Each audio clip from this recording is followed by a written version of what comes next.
E aí, pessoal, como vocês estão? Gente, hoje de blusa de frio e dentro do quarto, porque assim, não tá dando, tá bom? Esse frio. Eu tô no sertão alagoano, mas eu estou com frio. Então, hoje vocês estão no meu quarto, fica à vontade. Qualquer coisa eu trago um cafezinho depois quando a gente terminar, tá?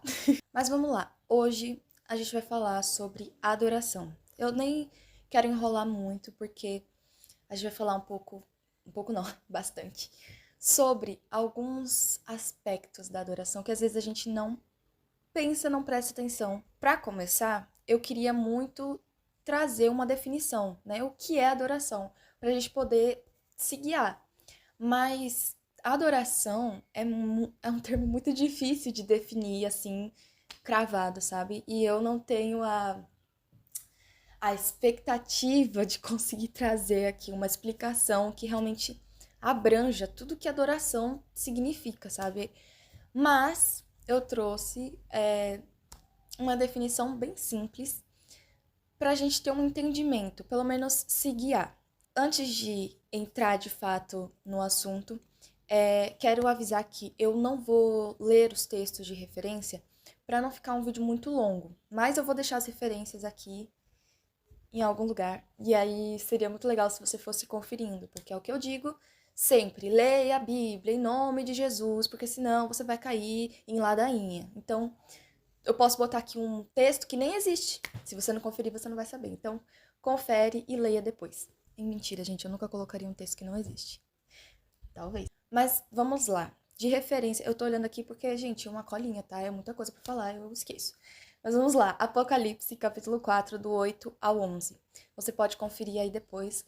É o texto que eu quero trazer de base pra gente entender o que é adoração. Esse texto é João que escreveu. Ele descreve a visão que ele teve do do trono de Deus. Ele descreve o que ele viu. Ele viu o Senhor assentado no trono, ele viu os seres viventes, os 24 anciãos adorando ao Senhor.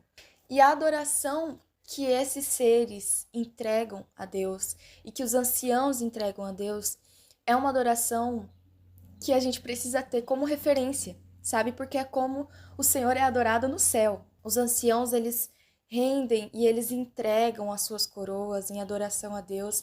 E a adoração que eles entregam em palavras ao Senhor é muito clara. Santo, santo, santo. É uma adoração completamente focada e centrada no Senhor. Não tem uma. Não, é só ele. Ele é o suficiente para que a gente gaste nosso fôlego e entregue as nossas coroas em adoração. Entende? E aí, baseado nesse texto, eu queria trazer essa definição. A adoração é colocar o Senhor no seu lugar de direito. Nesse texto, a gente vê que a adoração ela é totalmente centrada em quem Deus é. Ele é santo, ele é criador de todas as coisas, é o que era, o que é e o que há de vir. E até dando uma pesquisada, porque eu realmente queria trazer uma definição, uma boa definição aqui para vocês. Eu vi em um vídeo do F-Hope que a moça deu uma definição sobre o que é adoração e ela fala assim: é uma resposta à revelação de Deus. Então, gente, eu achei que isso encaixou perfeitamente com o que eu queria falar para vocês. Então, essa definição, essa frase não é minha, tá bom? É da moça do F-Hope. Mas é exatamente isso. Quando a gente entende quem o Senhor é, ou seja, quando a gente recebe essa revelação do Senhor, a gente tem uma reação de rendição, de se prostrar, de adorar a Ele. Isso é adoração. Só que esse é o conceito. A gente precisa entender como a gente vive essa adoração na prática. Muitas vezes a gente associa a adoração necessariamente a canções, a músicas. Então a gente tem um momento de adoração no culto, por exemplo, ou no seu devocional, e tudo isso é uma bênção. Gente, a palavra nos ensina a adorar o Senhor com música, com palavras. Os salmos, muitos deles são adorações, são canções de adoração ao Senhor, de louvor ao Senhor. O problema está quando a gente condiciona a nossa adoração às canções. Se você é da Pentecostal, um corinho de fogo tem que estar tocando para você, sabe? Ou se você é da Parede Preta, você precisa de um pad no fundo tocando para você adorar a Deus. aí não funciona. Porque quem entendeu, quem recebeu essa revelação de quem Deus é, não precisa de nenhum estímulo para adorar Ele. Porque entendeu, mesmo que de forma limitada, porque a gente ainda não consegue entender a grandeza do Senhor na sua totalidade, mas entendeu quão grande e quão poderoso e quão santo o Senhor é. Então eu não preciso mais de nenhum estímulo, porque eu já entendi o quanto o Senhor é digno da minha adoração, entende? Adorar ao Senhor com palavras e com canções é uma bênção e a gente precisa fazer isso. Mas a gente não precisa e não pode limitar a nossa adoração às canções. E é sobre isso que eu quero falar com vocês hoje, sobre algumas coisas que a gente pode viver em adoração a Deus. Então, partindo desse entendimento de que a gente adora ao Senhor a partir do entendimento de quem Ele é, a primeira coisa que a gente faz para adorar a Deus com a nossa vida é se render a Ele em obediência. Eu quero que você acompanhe o meu raciocínio. Uma vez que você entendeu quem Deus é, você entende que você deve se render a Ele em adoração, você também entende que Ele deve ser o Senhor da sua vida. E aí o texto base vai ser Josué 24:14, que é quando Josué está falando com o povo de Israel e chama eles para que eles decidam quem que eles vão servir, se eles vão servir aos deuses que os antepassados deles tinham servido ou se eles iam adorar o Senhor. E essa mesma decisão que eles tinham que tomar, nós temos que tomar. Quem nós vamos adorar?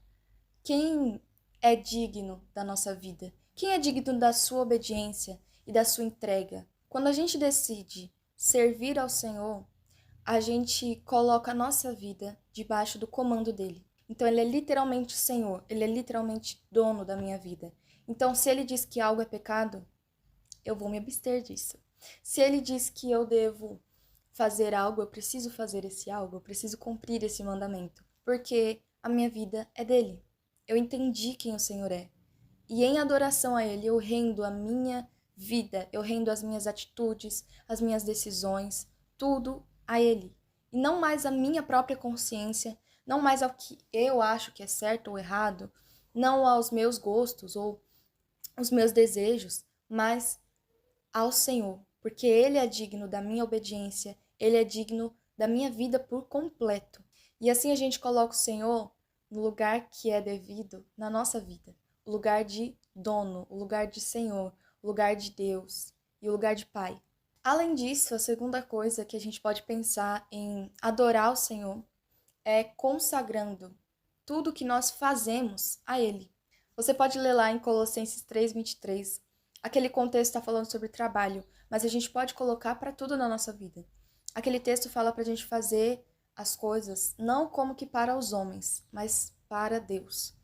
Porque, de fato, quando a gente coloca o Senhor como o centro da nossa vida, que é o lugar que Ele é digno, tudo que a gente faz tem que ter um propósito de adorar Ele. Isso você pode ver em 1 Coríntios 10:31 também, que fala, quer comais, quer bebais, façam tudo para quê? Muito bem, para a glória de Deus. E de fato isso pode ser aplicado no seu trabalho, nos seus estudos, nos seus relacionamentos, no seu cuidado com o seu corpo, no seu cuidado com a sua casa. Tudo que você faz pode ser feito e deve ser feito para glorificar o Senhor.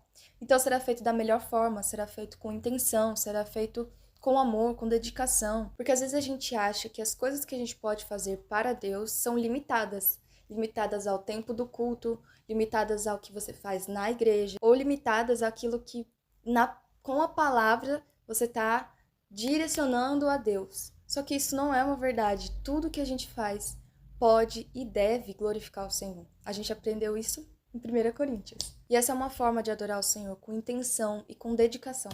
Agora a próxima, eu trouxe até em forma de pergunta, porque ela é forte, gente. É difícil de viver essa, mas segura na minha mão e vamos lá. Nós somos capazes de adorar a Deus quando Ele diz não pra gente? Ou a gente faz birra, ou a gente fala, ai, não quero saber mais também, se não é pra ser do meu jeito, não quero também. Mas falando sério, gente, isso é uma coisa que a gente precisa entender. Porque isso mostra muito do quão maduros ou imaturos nós somos no nosso relacionamento com o Senhor. Essa eu vou até ler. Jó, capítulo 1, versículo 20 ao 22. Acompanha comigo. Ao ouvir isso, Jó levantou-se, rasgou o manto e rapou a cabeça. Isso que ele está falando é, Jó recebeu aquelas tristes notícias de que ele tinha perdido tudo, tinha perdido filhos, tinha perdido as riquezas, tinha perdido tudo. E aí o texto continua. Então prostrou-se com o rosto em terra em adoração e disse: Saí nu do ventre da minha mãe e nu partirei. O Senhor deu, o Senhor o levou, louvado seja o nome do Senhor. Em tudo isso Jó não pecou e não culpou a Deus por coisa alguma. Gente, quando eu li esse texto, eu fui realmente tocada, sabe, profundamente. Porque esse testemunho de Jó, esse exemplo de Jó, é muito forte para nós, porque às vezes nós somos muito imaturos, sabe? Eu falo por mim também, eu não tô aqui falando, tipo, gente, eu sou a santa, tá bom? Vocês que melhorem. Mas eu falo porque eu acho que às vezes a gente falha muito nisso, sabe? De ser movido completamente pelos nossos sentimentos ou pelas nossas circunstâncias, ou pelos dois ao mesmo tempo. Então, isso nos faz ser inconstantes na nossa fé. E isso é um problema, porque quando vier uma adversidade, quando vier uma circunstância ruim, quando as coisas não estiverem boas ou não estiverem confortáveis, a gente muda, a gente eu não sei se eu quero adorar a Deus hoje, não sei se eu tô afim, eu não sei se eu tô sentindo, eu não tô sentindo de adorar o Senhor hoje.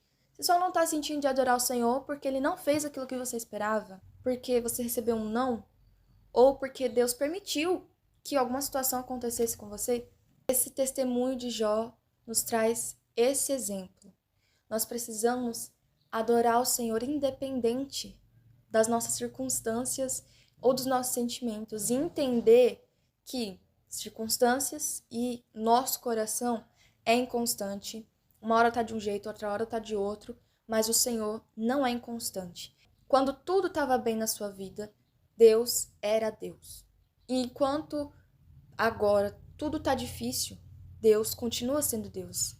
Ele continua sendo digno da sua adoração, ele continua sendo digno da sua vida, ele continua sendo o dono da sua vida, ele continua sendo seu pai, ele continua sendo o Deus que cuida de você, ele continua sendo o Senhor que é santo, santo, santo. Então você precisa, e eu também preciso, entender e viver dessa forma. Senhor, independente das minhas circunstâncias, independente de como esteja o meu emocional, o Senhor continua sendo Deus, o Senhor não mudou e é nisso que eu creio.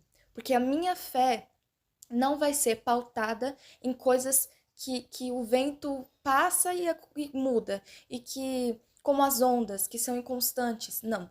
A minha fé será firmada na palavra de Deus, que não muda. E se a tua palavra me diz que o Senhor é Deus, que o Senhor é dono do universo, que o Senhor é o criador de todas as coisas, inclusive o meu criador, isso significa que o Senhor não mudou e que eu vou continuar te adorando. Seguindo na mesma linha de ser difícil de viver, a gente vai falar sobre renúncias. Renunciar também é adorar o Senhor. Se a gente continuar seguindo nessa definição de que adorar o Senhor é colocar Ele no lugar que Ele é digno de estar, renúncia é você dizendo: Senhor, eu te amo mais do que isso aqui que eu tô abrindo mão. E o Senhor é digno disso aqui que eu tô abrindo mão. Eu não podia deixar de trazer esse texto nesse vídeo, porque eu aprendi recentemente que esse é o primeiro texto da Bíblia que aparece a palavra adoração, que é quando Abraão está indo entregar o filho dele ao Senhor, e ele diz que ele está indo adorar a Deus. E aí, gente, renúncia não é abrir mão de pecado. Porque pecado é pecado, já está pré-definido. Nós precisamos nos arrepender dos nossos pecados, e se nós queremos nos aproximar do Senhor, nós precisamos viver uma vida de santificação. Não quer dizer que seremos perfeitos, mas que a gente vai desejar e buscar uma vida mais santa. Mas a renúncia é algo diferente. Renunciar a algo é você abrir mão de uma coisa que não é um pecado, mas não é aquilo que o Senhor deseja para você, ou é algo que Deus pediu que você entregasse. E aqui, gente, é até difícil de eu dar exemplos, porque na nossa caminhada, o Senhor pode pedir coisas para nós, Ele pode pedir que a gente renuncie a algumas coisas, e para cada um vai ser diferente, porque renúncia, como eu disse, não é um pecado que todo mundo tem que abrir mão, todo mundo tem que abrir mão entre aspas, né? Todo mundo tem que fugir. Mas a renúncia às vezes pode ser você abrir mão de um sonho, que você jurava que era aquilo que você tinha que fazer, era aquilo que ia ser o centro ou o auge da sua vida, e Deus falar: então, não é o meu plano para você. Planejei muitas outras coisas, mas isso não está nos meus planos para sua vida. E aí, será que a gente tem esse coração quebrantado e entregue ao Senhor suficiente para entregar os nossos Isaques? Dói. Às vezes dói. Renunciar dói. Mas a gente entende quem o Senhor é. Então a gente entende que Ele é digno de tudo que nós temos. Ele é digno da nossa obediência em renunciar, em abrir mão. E Ele também é digno de qualquer coisa que eu tenha, porque tudo é dele. A minha vida é dele. Na nossa renúncia, no nosso sacrifício, na nossa entrega, nós também adoramos ao Senhor. Então eu quero até te encorajar nesse momento. Se você está aí lutando contra Deus para não abrir mão de algo, porque está doendo, porque renunciar é difícil e porque você está segurando assim para não soltar aquilo que você é tão apegado, eu quero te encorajar hoje. Renuncie, abra a mão em adoração ao Senhor, crendo que Ele é digno de todas as coisas, Ele é digno da sua vida, e os planos dele para você são planos de paz e são muito maiores do que os seus planos. Mas por último e não menos importante, nós somos capazes de abrir mão do nosso orgulho e do nosso ego para adorar a Deus? Porque às vezes colocar o Senhor no lugar que Ele é digno de estar é tirar a gente de um lugar que a gente acha que a gente é digno de estar. E a gente não é. E com isso, não se engane. Você pode estar pensando aí, não, a Sofia tá falando de gente soberba, que acha que é superior às outras pessoas. Sofia não tá falando de mim, não. Às vezes eu estou. Porque eu tô falando de mim mesma. Às vezes pode ser pra você também. Não estou falando aqui daquele estereótipo de pessoa soberba. Isso aí a gente já conhece. Mas eu tô falando daquele orgulho que tá dentro do nosso coração e que às vezes a gente não expõe. É aquele orgulho de achar que tem que estar sempre com a razão. É aquele orgulho de achar que sempre tem que ser feito do jeito que você acha. E aqui tem mais uma coisa. As coisas que você faz com que objetivo? Eu trouxe o exemplo, para basear esse tópico, o exemplo de João Batista, quando ele fala: é necessário que ele cresça e eu diminua. Gente, isso aqui é adoração. Jesus, quando foi falar sobre jejum, ele fala: não façam como os religiosos, que jejuam e ficam com a cara batida. O que Jesus estava dizendo? Aquela pessoa que estava fazendo jejum e mostrando, fazendo questão de mostrar para todo mundo que ela estava sofrendo no jejum, porque ela é muito dedicada a Deus. E aí Jesus fala: eles já receberam a recompensa deles. E aí eu jogo essa pergunta para você mais uma vez. Por que você faz o que você faz? Por que você serve na igreja? Por que você canta lá no altar? Por que você prega? Por que você prega? Por que você cuida das crianças? Por que você recepciona os irmãos? Por que você faz o que você faz? Porque João Batista estava preparando o caminho para a chegada de Jesus. E ele diz: é necessário que ele cresça e eu diminua. Então eu faço o que eu faço para adorar ao Senhor. Eu não faço para minha própria glória, eu faço para a glória do Senhor. E é assim que a gente precisa pensar. Porque isso é um coração dedicado, quebrantado e entregue a Deus. A gente precisa abrir mão daquilo que é a nossa vaidade, daquilo que é o nosso orgulho, e entregar o nosso coração dizendo: Senhor, que o Senhor cresça e eu diminua. É igual aquele louvor, gente, eu amo esse louvor. Mais de ti e menos de mim. A gente canta que ele cresça e eu diminua, mas muitas vezes a gente não vive isso. Então, para concluir, tudo isso que eu falei aqui são exemplos e são alguns aspectos da adoração que nós podemos ter na nossa vida. Mas em tudo nós precisamos ter um coração entregue a Ele e reconhecer quem o Senhor é. Isso é adoração. É exatamente aquilo que nós lemos lá no início do vídeo. Ele é santo, santo, santo. É o Criador de todas as coisas, aquele que é, que era e que há de vir. Eu espero muito que esse vídeo tenha te abençoado. Tudo isso que eu falei aqui tem estado no meu coração e eu tenho aprendido há algum tempo. E eu espero que, assim como eu aprendi e tenho sido confrontada, que você também tenha sido ministrado, confrontado, e que essa seja uma verdade na minha e na sua vida. Uma vida de adoração completa ao Senhor. Se você gostou, eu vou pedir para você curtir o vídeo, para você se inscrever, essas coisas de canal no YouTube. Eu também queria muito saber o que você achou, o que você pensou, o que Deus falou com você enquanto você assistia esse vídeo. Então você pode ou colocar aqui embaixo nos comentários, ou você pode falar comigo lá no meu Instagram, que eu vou adorar saber o que você achou do vídeo de hoje, tá bom? Um beijo!